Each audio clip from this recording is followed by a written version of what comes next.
ನಮಸ್ಕಾರ. Good morning ವಿದ್ಯಾರ್ಥಿಗಳೇ. ತಮಗೆಲ್ಲರಿಗೂ ಮತ್ತೊಮ್ಮೆ ವಾಣಿಜ್ಯ ಲೋಕಕ್ಕೆ ಸ್ವಾಗತ ಕೋರುತ್ತೇನೆ. ಹಿಂದಿನ ತರಗತಿಗಳಲ್ಲಿ problems which is relating to balance sheet problem ಮಾಡಿಸಿದ್ವಿ.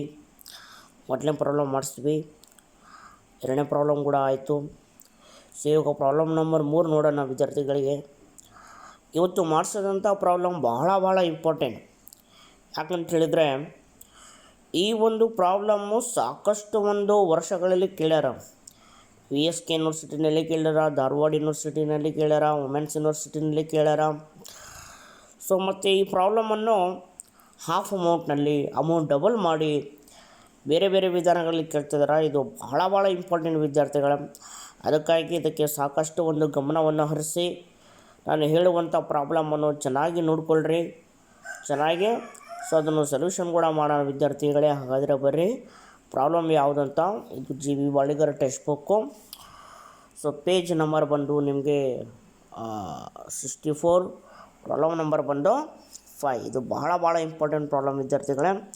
ನೋಡಿರಿ ವಿದ್ಯಾರ್ಥಿಗಳಿಗೆ, ಒಂದು ಸಲ ನಾನು ಪ್ರಾಬ್ಲಮನ್ನು ರೀಡ್ ಮಾಡ್ತೀನಿ, ಅದಾದಮೇಲೆ ಸ್ಟೆಪ್ ಬೈ ಸ್ಟೆಪ್ ನಾವು ಸಾಲ್ವ್ ಮಾಡ್ಕೊಂಡು ಹೋಗೋಣಂತೆ. ನೋಡಿರಿ, ಮೊದಲನೇದು, from the following ledger balances of the Shri Kottareshwara bank limited. Shri Kottareshwara bank limited prepare the balance sheet as 31st March 2017 and also the relevant schedules. Share capital 20,000 shares of rupees 10 each, multiply ಮಾಡಿದರೆ 2 lakh rupees. Statutory reserves ಬಂದು 1,50,000. Net profit for the year before appropriation 2,50,000 ಅಂದರೆ before distribute ಮಾಡೋದಕ್ಕಿಂತ ಇರುವಂಥ profit ಅಂದರೆ current year profit 2,50,000. Profit and loss account ಬ್ರ್ಯಾಕೆಟ್ನಲ್ಲಿ balance on 1/4/2016. ನಾವು prepare ಮಾಡ್ತಿರೋದು 2017. ಇಲ್ಲಿ ಪ್ರಾಫಿಟ್ ಆ್ಯಂಡ್ ಲಾಸ್ ಅಕೌಂಟ್ ಕೊಟ್ಟಿರೋದು 2016. ಅಂದರೆ ಮೀನಿಂಗ್ ಏನು ವಿದ್ಯಾರ್ಥಿಗಳೇ, it's A last year profit. Last year profit ನಾವು ಏನು ಮಾಡಬೇಕು, ಕರೆಂಟ್ ಇಯರ್ ಪ್ರಾಫಿಟ್ ಜೊತೆಗೆ ನಾವು ಆ್ಯಡ್ ಮಾಡಬೇಕಾಗ್ತದೆ. ಸೊ ಅದೇ ರೀತಿಯಾಗಿ ವಿದ್ಯಾರ್ಥಿಗಳೇ, items current accounts 6,80,000, savings bank account 2,20,000, fixed deposits 3 lakh, borrowing from other banks 1,60,000, bills payable 40,000, cash in hand 2 lakh, cash with Reserve Bank of India 50,000, cash with other banks 2,40,000, money at call on short notice 1,10,000, investment in government securities 40,000, investment in government securities 1,40,000, investment in gold of 40,000, bills purchase and discounted 3 lakh, cash credits on overdraft of 4,75,000, term loans of 5,25,000, premises it's a nutty building, original cost 1,20,000, depreciate ಮಾಡಿದ್ಮೇಲೆ ಬರುವಂಥ value 90,000. So next furniture, original cost ಬ್ರಾಕೆಟ್ನಲ್ಲಿ 50,000, depreciate ಆದಮೇಲೆ ಬರುವಂಥ value 30,000. Both the side balances 22 lakh. ಅದೇ ರೀತಿಯಾಗಿ other information ಕೊಟ್ಟಾರ. Claims against the bank not acknowledge as debt rupees 20,000, acceptance and endorsement amounted rupees 1,60,000, bills for collection amounted of rupees 1,50,000. ಈ ಪ್ರಾಬ್ಲಮನ್ನು ವಿದ್ಯಾರ್ಥಿಗಳೇ ಭಾಳಷ್ಟು ವರ್ಷಗಳಲ್ಲಿ ರಿಪೀಟ್ ಆಗಿ ಕೇಳ್ಯಾರ. ಸಾಕಷ್ಟು ಯೂನಿವರ್ಸಿಟಿಗಳಲ್ಲಿ ಕೇಳ್ಯಾರ. ಪ್ರಾಬ್ಲಮ್ನ ಹಾಫ್ ಮಾಡಿ, ಅಂದರೆ ಕೊಟ್ಟಂಥ ಅಮೌಂಟನ್ನು ಹಾಫ್ ಮಾಡಿ, ಕೊಟ್ಟಂಥ ಅಮೌಂಟನ್ನು ಡಬಲ್ ಮಾಡಿ ಕೂಡ ಕೇಳ್ಯಾರ. ಅದಕ್ಕಾಗಿ ಭಾಳ ಅಲರ್ಟಾಗಿ ಪ್ರಾಬ್ಲಮ್ ನೋಡಿರಿ ವಿದ್ಯಾರ್ಥಿಗಳೇ. ನೋಡಿರಿ ಅಡ್ಜಸ್ಟ್ಮೆಂಟ್ ನೋಡಿರಿ, claim against the bank not ಅಕ್ನಾಲೇಜ್ಡ್ as debts. ಇದು ಏನಂತ ಹೇಳಿದ್ರೆ, ಸೊ ಇದು ಶೆಡ್ಯೂಲ್ ನಂಬರ್ 10 ಕಾಂಟಿಂಜೆಂಟ್ ಲಯಬಿಲಿಟೀಸ್. ಇದಕ್ಕೆ ನಾವು ಶೆಡ್ಯೂಲ್ ತೋರಿಸ್ಬೇಕು, ಆದರೆ ಯಾವುದೇ ರೀತಿಯಾದಂಥ ಅಮೌಂಟನ್ನು ಬ್ಯಾಲೆನ್ಸ್ ಶೀಟ್ಗೆ ಆ್ಯಡ್ ಮಾಡೋಂಗಿಲ್ಲ. ಅದೇ ರೀತಿಯಾಗಿ ಅಕ್ಸೆಪ್ಟೆನ್ಸ್ ಆ್ಯಂಡ್ ಎಂಡೋರ್ಸ್ಮೆಂಟು ಇದು ಸಹ ಕಾಂಟಿಂಜೆಂಟ್ ಲಯಬಿಲಿಟಿ 1,60,000. ಇದು ಸಹ ಶೆಡ್ಯೂಲ್ ನಂಬರ್ 12ನಲ್ಲಿ ತೋರಿಸ್ತೀವಿ. ಬಿಲ್ಸ್ ಫಾರ್ ಕಲೆಕ್ಷನ್ ಇದು ಶೆಡ್ಯೂಲ್ ನಂಬರ್ 12 ಆದಮೇಲೆ ಸಪ್ರೇಟಾಗಿ ಹೆಡ್ಡಾಗಿ ತೋರಿಸ್ತೀವಿ ಬಿಲ್ಸ್ ಫಾರ್ ಕಲೆಕ್ಷನ್ ಅಂತೇಳಿ 1,50,000. ಇದಕ್ಕೆ ಯಾವುದೇ ರೀತಿಯಾದಂತಹ ಶೆಡ್ಯೂಲ್ಸು ಇರಲ್ಲ. ಹಾಗಾದರೆ ಬರೀ ವಿದ್ಯಾರ್ಥಿಗಳೇ, ಸೊ ಈ ಕೊಟ್ಟಂತಹ ಪ್ರಾಬ್ಲಮನ್ನು ನಾವು ಸಾಲ್ವ್ ಮಾಡೋಣ. ಇಂದಿನ ತರಗತಿಗಳಲ್ಲಿ ಯಾವ ರೀತಿಯಾಗಿ ನಾವು ಪ್ರಾಬ್ಲಮ್ ಸಾಲ್ವ್ ಮಾಡಬೇಕಾದ್ರೆ ಒಂದು ವರ್ಕಿಂಗ್ ನೋಟ್ ಮಾಡ್ತಿದ್ವಿ, ಜ್ಞಾಪಕ ಇರಲಿ ಎಲ್ಲರಿಗೆ. ಏನು ವರ್ಕಿಂಗ್ ನೋಟ್ ಅಂದರೆ, ಆ ವರ್ಕಿಂಗ್ ನೋಟ್ ಬಂದು calculation of balance of profit. ಯಾಕೆ ನಾವು ಬ್ಯಾಲೆನ್ಸ್ ಆಫ್ ಪ್ರಾಫಿಟ್ ಕಂಡುಹಿಡಿಬೇಕಂದ್ರೆ, ಸೊ ಯಾಕಂತ ಹೇಳಿದ್ರೆ ನಮಗೆ ಶೆಡ್ಯೂಲ್ ನಂಬರ್ 2 ಯಾವುದು ರಿಸರ್ವ್ಸ್ ಆ್ಯಂಡ್ ಸರ್ಪ್ಲಸ್ ನಾವು ಕ್ಯಾಲ್ಕುಲೇಷನ್ ಮಾಡಬೇಕಾದ್ರೆ ಅಲ್ಲಿ ನಮಗೆ ಬ್ಯಾಲೆನ್ಸ್ ಆಫ್ ಪ್ರಾಫಿಟ್ ಅಮೌಂಟ್ ಬೇಕಾಗ್ತೈತೆ, ಸ್ಟ್ಯಾಟ್ಯೂಟರಿ ರಿಸರ್ವ್ಸು ಬೇಕಾಗ್ತೈತೆ. ಆ ಎರಡನ್ನೂ ನಮಗೆ ಕಂಡುಹಿಡಿಬೇಕಾದ್ರೆ ನಾವು ಏನು ಮಾಡಬೇಕು, ಬ್ಯಾಲೆನ್ಸ್ ಆಫ್ ಪ್ರಾಫಿಟನ್ನು ಐಡೆಂಟಿಫೈ ಮಾಡಲೇಬೇಕು. ಹಾಗಾದರೆ ಬರ್ರಿ ವಿದ್ಯಾರ್ಥಿಗಳೇ, ಸೊ ಪ್ರಾಬ್ಲಮನ್ನು ನಾವು ಸಾಲ್ವ್ ಮಾಡೋಣಂತೆ. ಸೊ ನೋಡಿರಿ ವಿದ್ಯಾರ್ಥಿಗಳೇ, ಮೊದಲೇ ನಾವು ಇಲ್ಲಿ ತೋರಿಸ್ತೀವಿ. ಫಸ್ಟು ಏನು ಮಾಡಬೇಕು, ವರ್ಕಿಂಗ್ ನೋಟ್ ಮಾಡಬೇಕು. ಏನು calculation of balance of profit. So balance of profit ಅಂದ್ರೇನು, net profit for the year ಅಂದರೆ ಕರೆಂಟ್ ಇಯರ್ ಪ್ರಾಫಿಟ್. ಸೊ ನೋಡಿರಿ ಇಲ್ಲಿ ಕರೆಂಟ್ ಇಯರ್ ಪ್ರಾಫಿಟ್ ಐತೆ. ನಿಮ್ಮ ಕರೆಂಟ್ ಇಯರ್ ಪ್ರಾಫಿಟ್ ಕೊಟ್ಟಾರ ಪ್ರಾಬ್ಲಮ್ನಲ್ಲಿ 2,50,000 ಐತೆ. ಆ 2,50,000 ನಾವು ಇಲ್ಲಿ ತೋರಿಸ್ತಿದ್ದೀವಿ. 2,50,000 ಬರ್ದೀವಿ net profit for the year ಅಂತ. ಅದಾದಮೇಲೆ add last year profit. So ನೋಡಿರಿ ಇಲ್ಲಿ ಲಾಸ್ಟ್ ಇಯರ್ ಪ್ರಾಫಿಟ್ ಕೂಡ ಕೊಟ್ಟಾರ. So 1,4,216 2 lakh rupees. ಆ ಲಾಸ್ಟ್ ಇಯರ್ ಪ್ರಾಫಿಟ್ ಕೂಡ ಇಲ್ಲಿ ನಿಮಗೆ ತೋರಿಸ್ತಾ ಇದ್ದೀನಿ. 2 lakh ಟೋಟಲ್ ಮಾಡಿದರೆ 4,50,000. ಆ 4,50,000 ಅಮೌಂಟ್ ಬಂದಮೇಲೆ ಬಿಫೋರ್ ಅಪ್ರಾಪ್ರಿಯೇಷನ್ ಅಂತ ಕೊಟ್ಟರೆ ನೋಡಿರಿ ಬ್ರಾಕೆಟ್. ಇವಾಗ ನಾವೇನು ಮಾಡಬೇಕು, ಅಪ್ರಾಪ್ರಿಯೇಷನ್ ಮಾಡಬೇಕಂದ್ರೆ ಡಿಸ್ಟ್ರಿಬ್ಯೂಟ್ ಮಾಡಬೇಕು. ಸೊ ಯಾವ ಅಮೌಂಟು, ಕರೆಂಟ್ ಇಯರ್ ಪ್ರಾಫಿಟ್. ಯಾವ ಹಾಗಾದ್ರೆ current year profit 2,50,000 2 lakh rupees ಅಲ್ಲ, 4,50,000 ಮೇಲೆ ಕೂಡ ಮಾಡಬಾರ್ದು. ಇದರ ಮೇಲೆ ಮಾಡಬೇಕು 2,50,000. ಸೊ ಎದಕ್ಕೆ ಪ್ರಿಪ್ರೇಷನ್ ಮಾಡಬೇಕು, ಇದು mandatory. 25% of current year profit ಎದಕ್ಕೆ ಟ್ರಾನ್ಸ್ಫರ್ ಮಾಡಬೇಕು, ಟ್ರಾನ್ಸ್ಫರ್ ಟು ಸ್ಟಾರ್ಟರ್ ರಿಸರ್ವ್. ಯಾಕೆ ಮಾಡಬೇಕು, ಯಾಕಂದ್ರೆ ಇದು RBI ಗೈಡ್ಲೈನ್ಸ್ ಇರುವುದರಿಂದ 25% ಮಾಡಬೇಕು. ಹಾಗಾದರೆ ಕರೆಂಟ್ ಇಯರ್ ಪ್ರಾಫಿಟ್ ಬಂದು ನಮಗೆ 2,50,000 ಇಂಟು 2,500 ಮಾಡಿದರೆ 62,500 ಬರ್ತೈತೆ. ಸೊ 4,50,000ನಲ್ಲಿ 62,500 ಹೋದರೆ ನಮಗೆ ಅಮೌಂಟು ಬರೋದೆ 3,87,500. It's the balance of profit. Balance of profit 3,87,500. So shed reserve ಬಂದು 62,500. ಇದು ಎಲ್ಲಿ ತೋರಿಸ್ಬೇಕಂದ್ರೆ ಶೆಡ್ಯೂಲ್ ನಂಬರ್ 2 ರಿಸರ್ವ್ಸ್ ಆ್ಯಂಡ್ ಸರ್ಪ್ಲಸ್ನಲ್ಲಿ ತೋರಿಸ್ಬೇಕಾಗ್ತದೆ. ಹಾಗಾದರೆ ಬರ್ರಿ ವಿದ್ಯಾರ್ಥಿಗಳೇ, ಸೊ ಶೆಡ್ಯೂಲ್ಸನ್ನು ನಾವು ಪ್ರಿಪೇರ್ ಮಾಡೋಣ. Preparation of schedules. Schedule number 1 ಯಾವುದು, ಶೇರ್ ಕ್ಯಾಪಿಟಲ್. ಇಷ್ಟು ಕೊಟ್ಟಾರ ಇಲ್ಲಿ. Share capital 20,000 shares of rupees 10 each. Multiply ಮಾಡಿದರೆ ಎಷ್ಟು ಬರ್ತದೆ, 2 lakh ಬರ್ತದೆ. 20,000 ಶೇರ್ಸ್ ಆಫ್ rupees 2 each ಮಾಡಿದ್ರೆ 2 lakh ಬರ್ತದೆ. ಶೇರ್ ಕ್ಯಾಪಿಟಲ್ ಬಂದು 2 lakh rupees. Next schedule number 2 ಯಾವುದು, reserves and surplus. Reserves and surplus ಮಾಡಬೇಕಾದ್ರೆ ಇಲ್ಲಿ ಪ್ರಾಬ್ಲಮ್ನಲ್ಲಿ ನಮಗೆ ಸ್ಟ್ಯಾಟ್ಯೂಟರಿ ರಿಸರ್ವ್ಸ್ ಕೊಟ್ಟಾರ 1,50,000. 1,50,000 ಮಾಡಿವಿ. ಮತ್ತು ಎರಡು ಅಡಿಷನ್ಸ್ ನೋಡಿರಿ ಇಲ್ಲಿ ರಿಸರ್ವ್ಸ್ ಆ್ಯಂಡ್ ಸರ್ಪ್ಲಸ್ ಮಾಡಿದ್ವಿ. Statutory reserve appropriation statutory reserves ಬಂದು ನಮಗೆ 62,500. 62,500 ನಾವು ಸ್ಟ್ಯಾಟ್ಯೂಟರಿ ರಿಸರ್ವ್ಗೆ ಆ್ಯಡ್ ಮಾಡಬೇಕು. ಆ್ಯಡ್ ಅಡಿಷನ್ಸ್ ಅಂತೇಳಿ 62,500 ಆ್ಯಡ್ ಮಾಡಿದರೆ 2,12,500 ಬರ್ತದೆ. ಅದೇ ರೀತಿಯಾಗಿ ಬ್ಯಾಲೆನ್ಸ್ ಆಫ್ ಪ್ರಾಫಿಟ್ ನಮಗೆ ಬಂದಿತ್ತು ಎಷ್ಟು, ಸೊ ಬ್ಯಾಲೆನ್ಸ್ ಆಫ್ ಪ್ರಾಫಿಟ್ ಬಂದು ನಮಗೆ 3,87,500 ಬಂದಿತ್ತು. ಆ 3,87,500 ಸಹ ಇಲ್ಲಿ ನಾವು ಹಾಕಿವಿ. ನಮಗೆ ಎಲ್ಲ ಟೋಟಲ್ ಮಾಡಿದರೆ ರಿಸರ್ವ್ಸ್ ಆ್ಯಂಡ್ ಸರ್ಪ್ಲಸ್ 6 lakh ಬರ್ತದೆ. ಅದೇ ರೀತಿಯಾಗಿ ಶೆಡ್ಯೂಲ್ ನಂಬರ್ 3 ಡೆಪಾಸಿಟ್ಸ್. ಬ್ಯಾಂಕ್ ಯಾವುದೇ ರೀತಿಯಾದಂತಹ ಡೆಪಾಸಿಟ್ ಮಾಡಿದರೆ, current account, savings bank account, FD ಮಾಡಿದರೆ, ರಿಕರಿಂಗ್ ಡೆಪಾಸಿಟ್ ಮಾಡಿದರೆ ಅವೆಲ್ಲವೂ ಶೆಡ್ಯೂಲ್ ನಂಬರ್ 3ನಲ್ಲಿ ಬರ್ತದೆ. ಕರೆಂಟ್ ಅಕೌಂಟ್ ಬಂದು 6,80,000, ಸೇವಿಂಗ್ಸ್ ಬ್ಯಾಂಕ್ ಅಕೌಂಟ್ಸ್ ಬಂದು 2,20,000, ಫಿಕ್ಸ್ಡ್ ಡೆಪಾಸಿಟ್ ಬಂದು 3 lakh. ಎಲ್ಲ ಟೋಟಲ್ ಮಾಡಿದ್ರೆ ನಮಗೆ ಬರೋದೆ 12 lakh. ಅದೇ ರೀತಿಯಾಗಿ ಪ್ರಾಬ್ಲಮ್ನಲ್ಲಿ ಬಾರೋಯಿಂಗ್ಸ್ ಅಂತ ಕೊಟ್ಟಾರ, ಬಾರೋಯಿಂಗ್ ಫ್ರಮ್ ಅದರ್ ಬ್ಯಾಂಕ್ಸ್, ಅದು ಶೆಡ್ಯೂಲ್ ನಂಬರ್ 4ನಲ್ಲಿ ಬರ್ತೈತೆ. ಅದಕ್ಕಾಗಿ ಶೆಡ್ಯೂಲ್ ಹಾಕಿವಿ. Schedule number 4 borrowing from other banks amount ಬಂದು 1,60,000 ಟೋಟಲ್ ಮಾಡಿದ್ರೆ 1,60,000 ಬರ್ತದೆ ವಿದ್ಯಾರ್ಥಿಗಳೇ. ಸೊ ಇದಾದಮೇಲೆ ನಮಗೆ ಇರೋದೇ next schedule number 5 other liabilities and provisions. So ಪ್ರಾಬ್ಲಮ್ನಲ್ಲಿ ಒಂದೇ ಲಯಬಿಲಿಟೀಸ್ ಕೊಟ್ಟಾರ ಮತ್ತು ಯಾವುದೇ ರೀತಿಯಾದಂತಹ ಪ್ರಾವಿಷನ್ಸ್ ಕೊಟ್ಟಿಲ್ಲ. ಸ್ವಲ್ಪ ಪ್ರಾವಿಷನ್ಸ್ ಕೊಡ್ತಾರೆ ಪ್ರಾಬ್ಲಮ್ನಲ್ಲಿ ಕೆಲವೊಂದು ಸಲ. ಅಂಥ ಸಂದರ್ಭದಲ್ಲಿ ನೀವು ಬಹಳ ಅಲರ್ಟಾಗಿ ನೋಡ್ಕೋಬೇಕು ಯಾವ ಪ್ರಾವಿಷನ್ಸ್ ಕೊಟ್ಟಾರಂತ. ಈ ಪ್ರಾಬ್ಲಮ್ನಲ್ಲಿ ಯಾವುದೇ ರೀತಿಯಾದಂಥ ಪ್ರಾವಿಷನ್ಸ್ ಕೊಟ್ಟಲ್ಲ, ಓನ್ಲಿ ಲಯಬಿಲಿಟೀಸ್ ಕೊಟ್ಟಾರ. ಅದರ್ ಲಯಬಿಲಿಟೀಸ್ ಯಾವುದು ಅಂತ ಹೇಳಿದರೆ ಬಿಲ್ಸ್ ಪೇಬಲ್ ಅಮೌಂಟ್ ಬಂದು 40,000. ಸೊ ಟೋಟಲ್ ಹಾಕಿವಿ 40,000. Next schedule number 6. ಯಾವುದು schedule number 6? Cash and balance with RBI. Cash and balance with RBI. So RBIನಲ್ಲಿ ಕ್ಯಾಶ್ ಆ್ಯಂಡ್ ಬ್ಯಾಲೆನ್ಸು ನಾವು ಮೇಂಟೈನ್ ಮಾಡಿರ್ತೀವಿ. ಕ್ಯಾಶನ್ನು ಇರಲಿ ಅಥವಾ ಬ್ಯಾಲೆನ್ಸನ್ನು ಮೇಂಟೈನ್ ಮಾಡಲಿ, ಅದು ಶೆಡ್ಯೂಲ್ ನಂಬರ್ 6 ಅಂತ ತೋರಿಸ್ಬೇಕು. ನೋಡಿರಿ ವಿದ್ಯಾರ್ಥಿಗಳೇ, ಇಲ್ಲಿ ನಾವು ನೋಡ್ಬೋದು cash in hand 2 lakh rupees ಐತೆ. Cash with reserve bank of India 50,000 ಐತೆ. ಸೊ ಎರಡನ್ನೂ ಸಹ ಇಲ್ಲಿ ನಾವು ತೋರಿಸ್ತೀವಿ.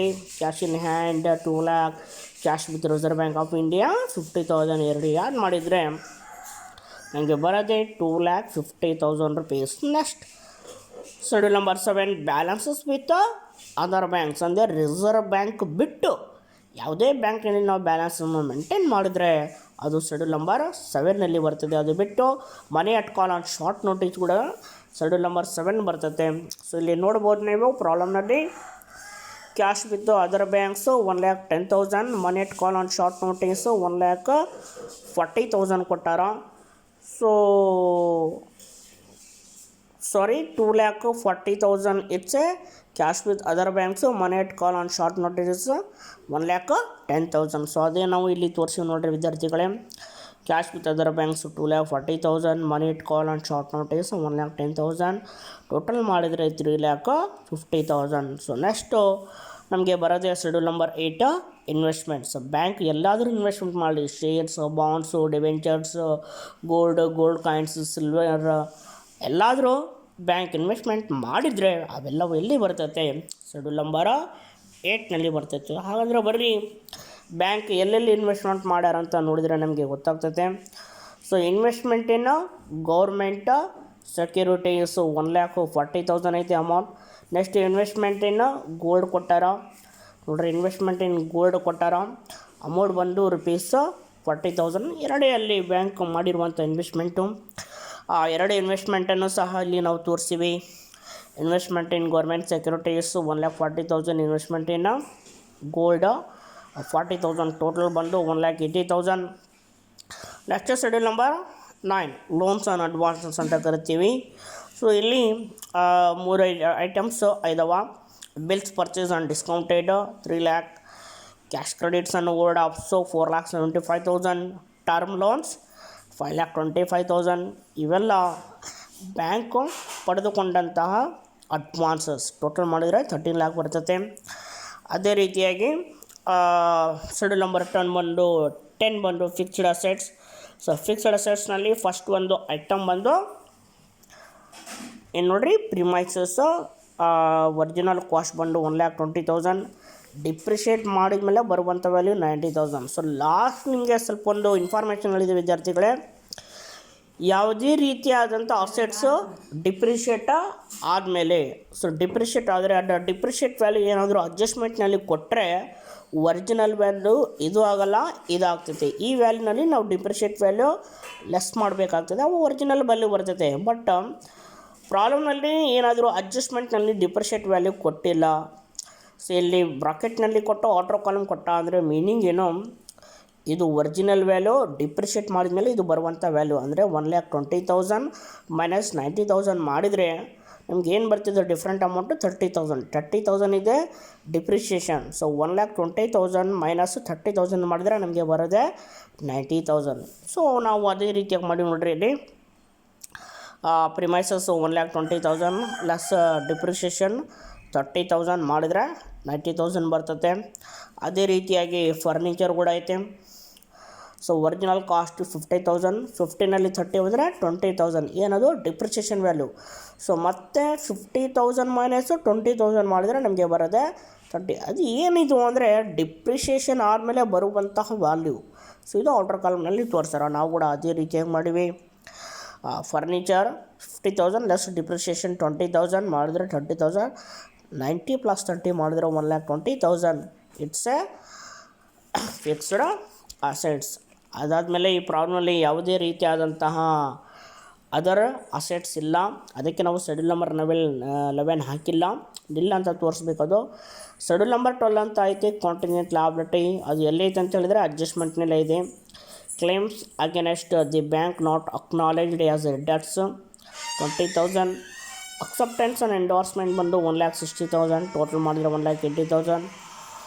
ಇಷ್ಟಾದಮೇಲೆ ಆಯಿತು ವಿದ್ಯಾರ್ಥಿಗಳೇ, ನಮಗೆ ಶೇಕಡ 95ರಷ್ಟು ಸೊಲ್ಯೂಷನ್ ಮಾಡಿದ ಹಾಗೆ. ಇವಾಗ ಏನಂದರೆ ಜಸ್ಟು ಫಾರ್ಮ್ಯಾಟ್ ಹಾಕಿ ಪೋಸ್ಟಿಂಗ್ ಮಾಡ್ಕೊತ ಹೋಗೋದು. ಸೊ ಬ್ಯಾಂಕ್ ಹೆಸರು ಬಂದು Shri Kottureshwara bank limited. Balance sheet as on 31 March 2017. Particular schedule number amount ₹. ಅದಕ್ಕೆ ನೀವು ಫಸ್ಟ್ ಏನು ಮಾಡಬೇಕು ವಿದ್ಯಾರ್ಥಿಗಳೇ, ಫಾರ್ಮ್ಯಾಟ್ ಹಾಕ್ಕೊಂಡ ತಕ್ಷಣವೇ ಶೆಡ್ಯೂಲ್ಸ್ ಹಾಕ್ಕೊಂಡ್ಬಿಡ್ರಿ. ಭಾಳ ಈಸಿ ಆಗಿಬಿಡ್ತೈತೆ ನಿಮಗೆ. ಸೊ ನೋಡಿರಿ, ಕ್ಯಾಪಿಟಲ್ ಆನ್ ಲಯಬಿಲಿಟೀಸ್ ಇದು ಹೆಡ್ಡು, ಲಯಬಿಲಿಟೀಸ್ ಹೆಡ್ಡು. ಅದರ ಕೆಳಗಡೆ share capital schedule number 1, reserves and surplus schedule number 2, deposits 3, borrowings 4, other liabilities and provisions 5. Total ಮಾಡಿಬಿಡ್ರಿ. ಆಮೇಲೆ assets cash and balance with RBI 6, balances with other bank 7, investment 8, advances 9, fixed assets 10, current assets 11. ಅದಾದಮೇಲೆ total ಇದರ ಕೆಳಗಡೆ contingent liabilities 12, bills for collection ಯಾವುದೇ schedules ಎಲ್ಲ ನಿಲ್ಲ. ಈ ರೀತಿಯಾಗಿ ಎಲ್ಲ ಶೆಡ್ಯೂಲ್ಸ್ ಎಲ್ಲ ಹಾಕೊಂಡ್ಮೇಲೆ ನೀವು 1 by 1 ಟ್ರಾನ್ಸ್ಫರ್ ಮಾಡ್ಕೊತ ಹೋಗಬೇಕು. ಆಲ್ರೆಡಿ ನಾವು ಕ್ಯಾಲ್ಕುಲೇಷನ್ ಮಾಡಿರ್ತೀವಿ, ಎಲ್ಲ ಶೆಡ್ಯೂಲ್ಸ್ಗೆ ಅಮೌಂಟ್ ನೋಡ್ಕೊಂಡಿರ್ತೀವಿ. ಸೊ ಯಾವ ಅಮೌಂಟ್ ಅಂದರೆ ನೋಡಿರಬೇಕು ನೀವು. Share capital schedule number 1. So calculation ಮಾಡಿರ್ತೀರಿ already.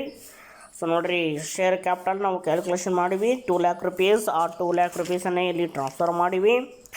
₹2 lakh. Reserves and surplus schedule number 2, ಅದನ್ನು ಸಹ ಕ್ಯಾಲ್ಕುಲೇಷನ್ ಮಾಡಿವಿ. So reserves and surplus schedule number 2 amount ಬಂದು 6 lakh. ಆ 6 lakh ಸಹ ಇಲ್ಲಿ ಪೋಸ್ಟಿಂಗ್ ಮಾಡಿವಿ. ಅದೇ ರೀತಿಯಾಗಿ ಹಿಂದೆ ನಾವೆಲ್ಲ ಮಾಡಿರ್ತೀವಿ, ಎಲ್ಲ ಶೆಡ್ಯೂಲ್ಸ್ ಕ್ಯಾಲ್ಕುಲೇಷನ್ ಆ ಟೋಟಲ್ ಅಮೌಂಟ್ ತೊಗೊಂಡು ಪೋಸ್ಟಿಂಗ್ ಮಾಡ್ಕೊತ ಹೋಗಬೇಕು ಜಸ್ಟು. ಸೊ ಏನೇನು deposits 12 lakh, borrowings 1,60,000, other liabilities and provisions 40,000. ಅದೆಲ್ಲ ಟೋಟಲ್ ಮಾಡಿದರೆ ನಮ್ಗೆ ಎಷ್ಟು ಬರ್ತದೆ ವಿದ್ಯಾರ್ಥಿಗಳೇ? 22 lakh. ನೋಡಿರಿ, ಪ್ರಾಬ್ಲಮ್ನಲ್ಲಿ ಸಹ ನಮಗೆ ಎಲ್ಲ ಬೋದಿ ಸೈಡ್ ಬ್ಯಾಲೆನ್ಸ್ 22 lakh ಕೊಟ್ಟಾರ. ಬ್ಯಾಲೆನ್ಸ್ ಶೀಟ್ನಲ್ಲಿ ಕೂಡ ಸಹ ನಮಗೆ ಅಷ್ಟೇ ಬ್ಯಾಲೆನ್ಸ್ ಬಂದಿದೆ 22 lakh. ಇಷ್ಟಾದಮೇಲೆ ನೆಕ್ಸ್ಟ್ ವಿದ್ಯಾರ್ಥಿಗಳೇ ನಾವು ಏನು ನೋಡ್ಕೋಬೇಕಂದ್ರೆ ಅಸೆಟ್ಸ್ ನೋಡಬೇಕು. ಅಸೆಟ್ಸ್ ಅಂಡರ್ಲೈನ್ ಮಾಡಿರಿ. Cash and balance with RBI schedule number 6, 2,50,000. Balance with other bank schedule number 7, 3,50,000. Investment schedule number 8, 1,80,000. Advances schedule number 9. ನೋಡಿರಿ, ಶೆಡ್ಯೂಲ್ ನಂಬರ್ 9 ಅಡ್ವಾನ್ಸಸ್ ಐತೆ 13 lakh. 13 lakh ಹಾಕಿವಿ. ಅದಾದಮೇಲೆ fixed asset schedule number 10. Schedule number 10 total ನೋಡ್ಬೋದು ನಾವು 1,20,000.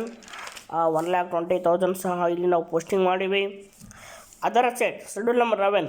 ಈ ಪ್ರಾಬ್ಲಮ್ನಲ್ಲಿ ಯಾವುದೇ ರೀತಿಯಾದಂಥ other assets ಇಲ್ಲ, ಅದಕ್ಕೆ ನಾವು ಏನು ಮಾಡಿವಿ, ನಿಲ್ಲ ಅಂತ ತೋರಿಸಿವಿ ಇಲ್ಲ ಶೆಡ್ಯೂಲ್ ನಂಬರ್ 9. ಶೆಡ್ಯೂಲ್ ನಂಬರ್ 11 ಆದಮೇಲೆ ಟೋಟಲ್ ಮಾಡಿಬಿಡಬೇಕು. So 22 lakh.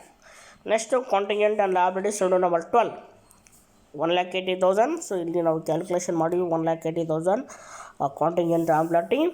ಆದರೆ ಕಾಂಟಿಂಜೆಂಟ್ ಲಯಬಿಲಿಟಿ ನಾವು ಬ್ಯಾಲೆನ್ಸ್ ಶೀಟ್ಗೆ ಆ್ಯಡ್ ಮಾಡೋಂಗಿಲ್ಲ, ಯಾಕಂದರೆ ಅದು ಕಾಂಟಿಂಜೆಂಟ್ ಐಟಮ್ಸ್ ಆಗಿರ್ಬೋದರಿಂದ. ಸೊ ನೆಕ್ಸ್ಟ್ ಬಿಲ್ಸ್ ಫಾರ್ ಕಲೆಕ್ಷನ್ಗೆ ಯಾವುದೇ ರೀತಿಯ ಶೆಡ್ಯೂಲ್ಸ್ ಇಲ್ಲ.